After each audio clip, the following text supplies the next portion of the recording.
Hey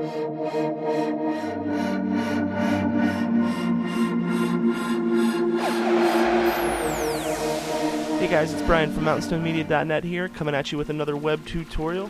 In this web tutorial, we're going to go over launching iTunes 11, some of the new features, what it looks like, and just basically a general overview of what's the look and the feel of what happens when you click on that icon and iTunes 11 launches.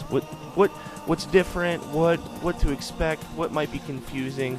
And I gotta be honest, this is one of the first couple times I've actually launched this program, so let's see what it looks like. When I have it launched here, it's now telling me that iTunes is not my default player for the audio files. Would you like to go ahead? You know what? I am actually going to go ahead. I don't want to see this message again, but yeah, let's make iTunes my default music player. So I went ahead and clicked yes. Don't really see any syncing. Okay, here we go. So it's going to pop open here. It's going to ask me, what files would you like to associate with iTunes 11? It looks like it's got a lot preset already. And you know what? I'll go ahead and just tweak that later. I'm going to go ahead and click save down here.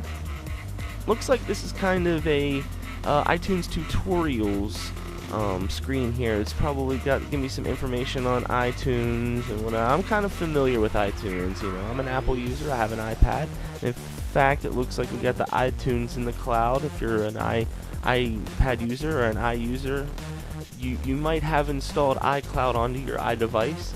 And so yeah, we might go over that in this tutorial as well here. So I'm going to go ahead and click X here. I don't want to watch any tutorials. I just want to look over what looks different, what is cool. Off the bat, I can already see a few things here.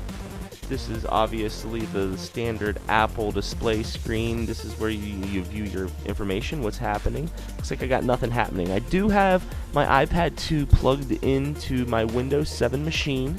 That's what we're running here. So yeah, over here in the top left hand corner, looks like if I click one time I can just get a new playlist going. Looks like here's some features here. Go ahead and look over there. There's new playlist, smart playlist, playlist folder. Looks like I can go into my library, turn on my home sharing. The iTunes store, I can access it here real quick. Looks like I can sign out.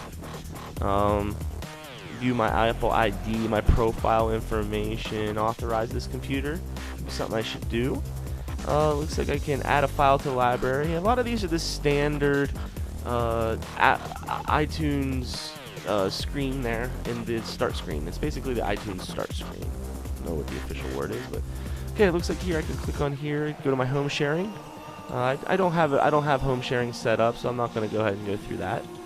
Looks like here I got my cloud hooked up here. I do right now. I am backing up my cloud on my iPad, so maybe that's why this isn't working. If I'm clicking here, maybe that'll let me access my, the files on my cloud. Okay. I do see over here on the far right we have the device that's plugged in as the iPad. Looks like a quick little button to access the iTunes store, and of course the quick search up here. Basically, I do have these songs synced in, so these are the songs and MP3s and MP3 files or song files that I do have synced in here. So that's basically my library. It looks like I can search through albums or artists or genres, playlist match or whatever. I like to search through songs. Okay, let's go ahead and click here on this iPad icon here. And okay, so this is basically going to be the information that's going on my iPad or the device that I plugged in. If I plug in another iDevice, it won't say iPad. It'll say, if I plug in an iPhone, it'll say iPhone. So anyway, it looks like this is the information for the device that I have plugged in. I have the iPad 2. This is the name and my battery and the gig. That's pretty cool. I like the looks of this. It gives you the image and some nice icons. It looks nice and clean. Gives me my little serial number. Hopefully nobody's checking that out. Oh, I clicked on it. It gives me some more information here. Okay. I do realize that we do have iOS 6 available now. However, my iPad is jailbroken, so I want to stay on the iOS 5 platform as of now. I don't really know what the new updates. I like the current situation with my iPad. I don't really want to mess up the tweaks and the apps that I have installed through Cydia. So I'm going to go ahead and just leave that information alone. And I do have the iCloud. Like I mentioned before, I am backing up now. Let's see, what are these other options down here? Open iTunes when this iPad is connected. I like that, actually. I do want that to launch. Sync this iPad over Wi-Fi. Go ahead and click that, sure. Prefer standard definition videos. Convert higher bit rate. Manually manage. Reset. Looks like there's some summary in the features there. I can click over here to info. Looks like there's a lot more stuff here. So sync contacts from the iCloud. Sync my calendars. This looks like it's all iCloud stuff. Click on my apps here. Okay, so what it does is it loads up kind of the layout of my apps. I can sort by kind. I don't understand why there's nothing here. Automatically sync new apps. Oh well. Anyway, this is kind of what the homepage on my iPad looks like. I have my little folders and a couple apps, and you know, it does look different because I do mention I have a jailbroken or Cydia, whatnot. I do have a second screen displaying. I like to load the apps from the App Store onto this second screen while I'm kind of demoing them. They're over here on this screen instead of in the folders. So yeah, scroll down here, and it looks like, okay, this is pretty cool actually. So on my iPad, it looks like it's loaded up some apps where I have created some files within that app. It looks to me, I'm wondering why GarageBand isn't loading up some documents. Let's load up, let's check out Adobe Reader. Okay, so looks like I don't have too many. It's the standard Adobe Reader. I should have some files, okay, on my Korg synthesizer app that I mess around and make beats and for free downloads.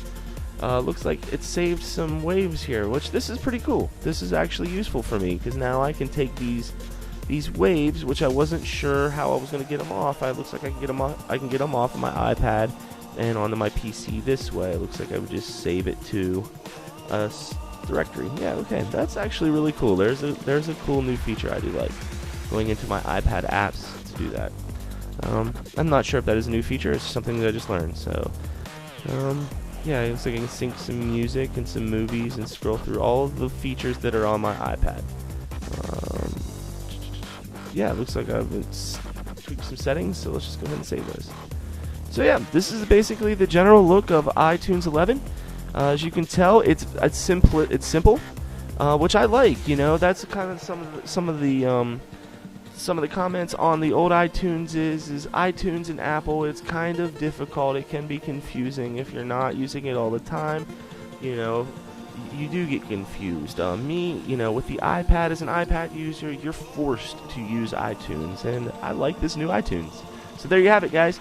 Again, my name is Brian from MountainStoneMedia.net. If you like this tutorial, check out some of the other ones that we do have on our website. And yeah, keep on nerding. Thanks for tuning in.